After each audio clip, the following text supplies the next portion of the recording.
Hello everyone and welcome to another devlog.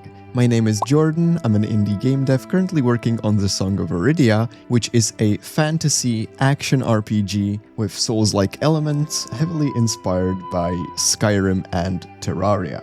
In this video I'll be going over the finally finished Souls-like combat system which I started working on last time. I'm really excited because I think it turned out really cool, and yeah, I guess with that, let's just get right to it.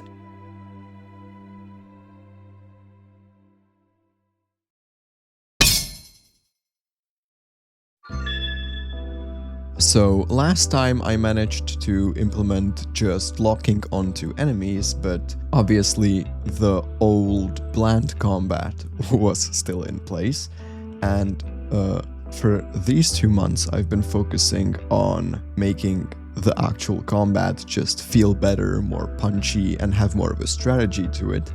And so what I've done, since I did decide to have a Souls-like combat system for the game, I ended up just doing a lot of research, and I actually haven't ever played a Souls-like game, don't tell anyone about that, but I've done a lot of research. I've watched a lot of gameplay and kind of analyzed what is happening and all of the systems that go into making the Souls-like combat actually happen. And I've written down a list of all of the things that the system has to entail.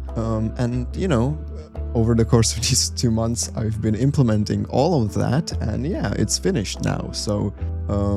So obviously the first very simple thing that the system should have are light and heavy attacks. Now, the light attacks themselves are, to an extent, pretty much already what is present in the combat right now, but I did end up revamping them anyway. And yeah, then there's a stronger charged heavy attack, which does more damage. Now, in May, I started by drawing the animations for all of this, and you know, I really wish it was like simpler than that, but I did spend like the entire month and then like also a week in June just drawing all of these animations because, you know, it seemed like something that would be pretty like fast and easy to make, but it ended up being like so much work because not only is it like a lot of frames that you have to draw for the animation, but it's not just as simple as drawing it for the player character. The character is split up into so many parts. You have the character, the hair, the eyes, the shadow of the hair, the clothes, and there's probably some like other parts I'm missing as well, and you have to draw those animations for all of those parts. Not to mention, there are multiple hairs and multiple armors, and also there's different skin tones, and also the character has 2 available genders.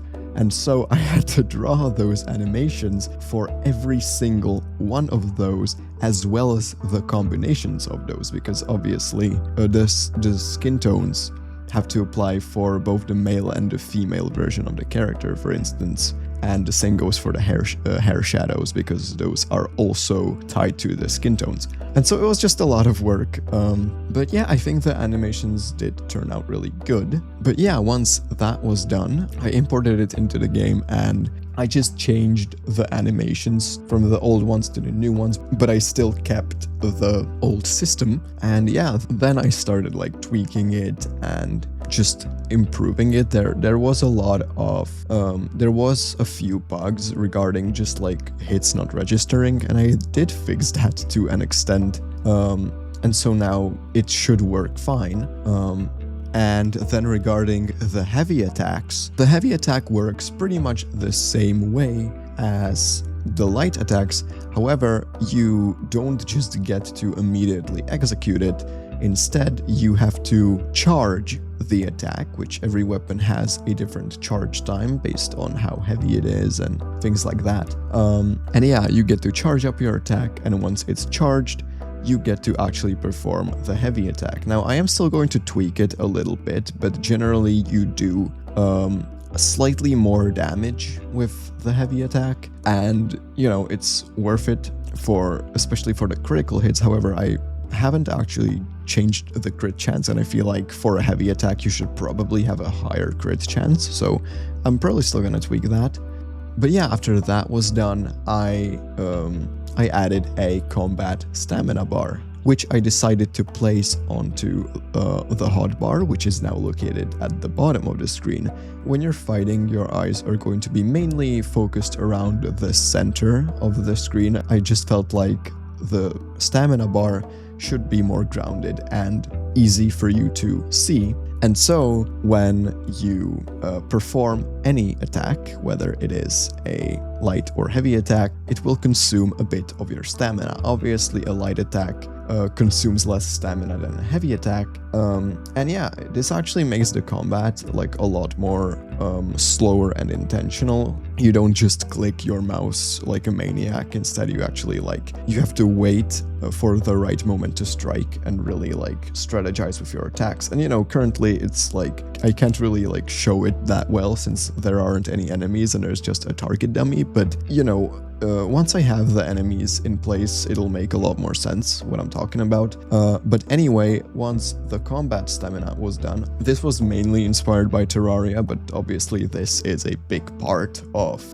Souls-like combat, and that is the dodging. Now, in Souls games, you get a lot more options in this regard, but I thought that given this simplicity of my game, I think just having this one mechanic is gonna be better than having dodging and rolling and so on. But if you press F, which I will make this configurable if you want to rebind it. If you press F, you will perform a dash and you will dash away from the enemy. Again, once we have enemies, I will make sure that when you're dashing, you do get invincibility frames. But yeah, you can dash away from enemies and that's how you dodge their attacks. And I gave it a little cool effect to make it feel like you're moving like the wind. But yeah, and then after the dash was done, I decided to add one last very important thing in not just Souls-like games, but pretty much any game that you want to feel responsive, and that is input buffering. Now,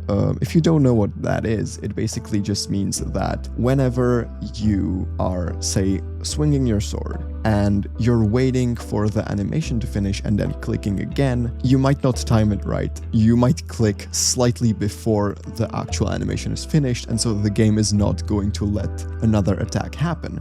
And so what I did here is, once the actual swing is finished and the player is recovering back to their normal position, during that recovery, it enables a buffer which basically just checks whether or not you are clicking at that moment. And so what you can now do is, before the animation actually finishes, you can already click and it'll cue that input, and just immediately as that animation finishes, it'll execute that next swing or even a dash. Obviously it doesn't work for the heavy attack because you have to charge it, but again, it will cue the charge, so as long as you are holding the right mouse button, it will start immediately charging once the animation finishes. And so yeah, I implemented that, and it definitely made it a lot better and more responsive. I will definitely see how well all of this works once I actually start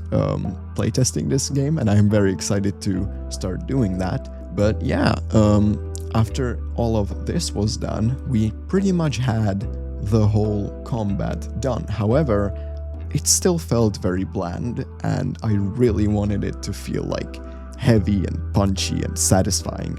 And so I spent the last week of June polishing the whole thing, and honestly I think it's a lot better. And so the polishing started with first of all just slightly changing the actual swinging animations to have freeze frames. Now, freeze frames are very important for showing off the weight and the power of an attack. So basically, to break it down, if it happens really fast, your brain doesn't get enough time to really process it. Whereas if you do a freeze frame, your brain gets to process the motion of the character and what they're doing, and since it has that additional information, it makes an attack feel so much more impactful. And so what I've done is basically the character has, you can break down the swinging into like 3 separate parts. And so the first part is called anticipation. In the anticipation, the character puts the sword up and prepares to swing it. Then the second part is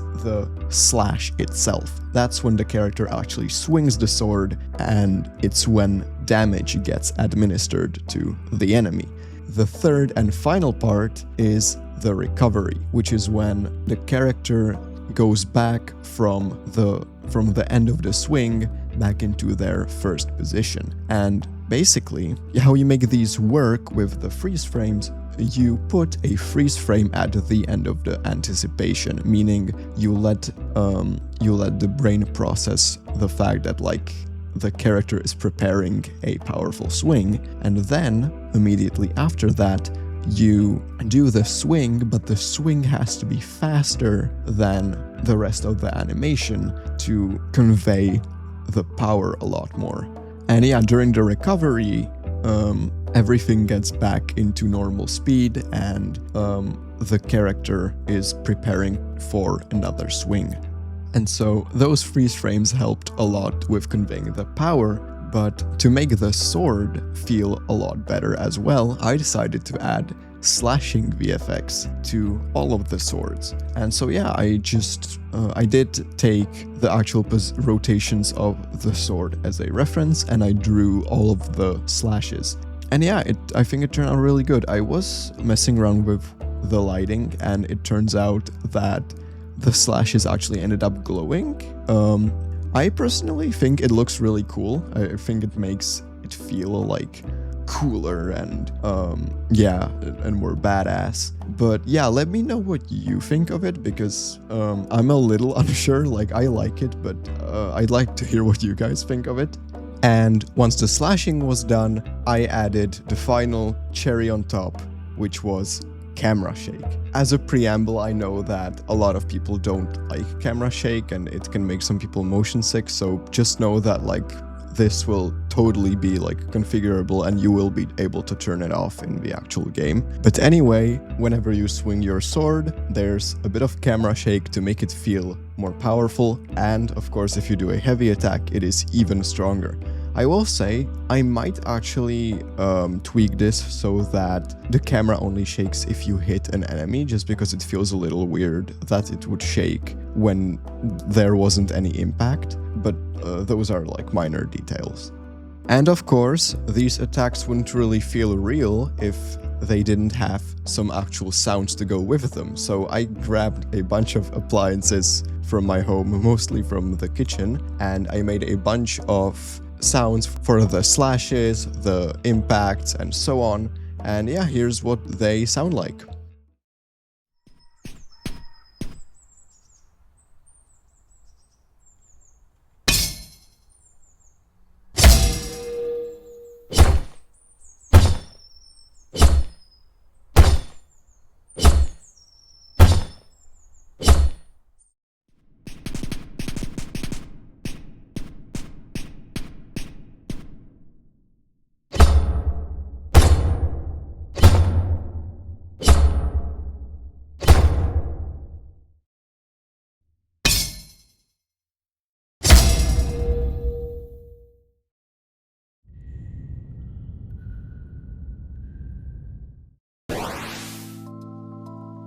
As the last thing to wrap up these 2 months, I added something that I will continue working on next time, and that is dungeons.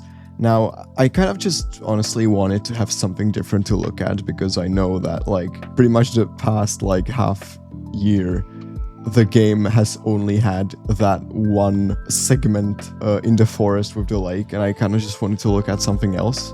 But you know, it is a step forward. It's not like anything unimportant. And so yeah, I made a dungeon tile set with a bunch of set dressing to go with it. So throughout the video, you've probably noticed it in action. I think it looks awesome in the game. And one final thing that I am extremely excited to announce is that the game now finally has a Steam page. So you will be able to actually get it at some point. And yeah, it would mean the world to me if you guys could wishlist it if you're interested in it. And yeah, it was honestly not too bad setting the page up. I thought it would be a lot more complicated. There was a very long setup. There's a lot of information that they require from you, but generally it's not like horrible, like it is absolutely doable. And so if any of you game devs out there are considering making a Steam page, I say just go ahead as long as you have $100 on the go, because that is required. But other than that, it's really not a big deal. And so yeah, like I said, if you guys are interested in the game, it would help me out a ton if you could wishlist it. Wishlisting it does help show it to more people, and it will most importantly notify you when the game is out or when it's on sale or anything like that. Now I'd like to move on to the section where I talk about some of my struggles for these 2 months. If you're not familiar with what this section is, it's kind of just where I talk about the things that are giving me trouble and the things that are affecting me, because the internet is like such a perfect place where no one ever has any issues, and I just kind of want to show off the more human side. And so yeah, these past 2 months I've been this is more of like a personal problem, and I guess it is very like vulnerable to talk about this publicly, but what I've been struggling with is I've been a lot more active on my socials these past 2 months, and overall I've had a really good time. But something that I've been struggling with a lot is I kind of feel very like fake and disingenuous in the way I present myself online, and I just like I try to comment a lot whenever I see something that I think is interesting, and I like, you know, giving people feedback and talking with them. But I've kind of just felt like a lot of the things that I write seem like I'm just saying it for like my own personal gain, or I'm just saying it so that people check my stuff out, or it just feels like a lot of the ways that I've been like communicating seem very fake, and it's not the case at all, and that's why it bothers me so much, because I just like I have such like a limited vocabulary, and I feel like I keep regurgitating the same sentences a lot, and so it got to the point where, I'm not kidding, Meta actually like suspended certain features from my Instagram account because they thought I was a bot. That's how bad my commenting is, and so I had to go through a horrible process of, you know, proving to them that I am in fact a human. But yeah, it's everywhere. I just kind of feel like I haven't been expressing what I mean in the best ways, and I just worry that people might think that I don't truly care about whatever they're showing off that they're passionate about. And it's just not the case. Like, I genuinely do care, and I am really sorry that I respond this way. And so, you know, if any of you who I've interacted with on social media are watching this, know that I do genuinely care about your stuff, and everything that I say to you, I do genuinely mean it. And yeah, that's about all I wanted to get off my chest here. But to look on the brighter side of things, last time I talked about struggling with my game having a Stardew problem, where basically just the art style looks very Stardew Valley-esque, especially the characters. And I've like been struggling with this a lot for like, I don't know, 4 months maybe. And I've kind of just decided that the best way to solve this problem is to just embrace it. And yeah, I'm not gonna change the art, I'm not gonna change the characters to look different, because frankly, like, yeah, it just looks like Stardew, and that's just the reality of the situation. And like, it really shouldn't be a big deal that it looks like that, because yeah, you could see it as unoriginal, but it's not like the game is gonna steal the player base of Stardew Valley, because they, like, the Song of Veridia and Stardew Valley are completely different games that are not even like remotely similar. And so it shouldn't really be a problem at all, I don't think. And yeah, I'm just, you know, like, I have way more important things to care about for this game than like the art style being a bit off. So like, at this point I'm in too deep to just like make tweaks to these sorts of things constantly. So I'm just deciding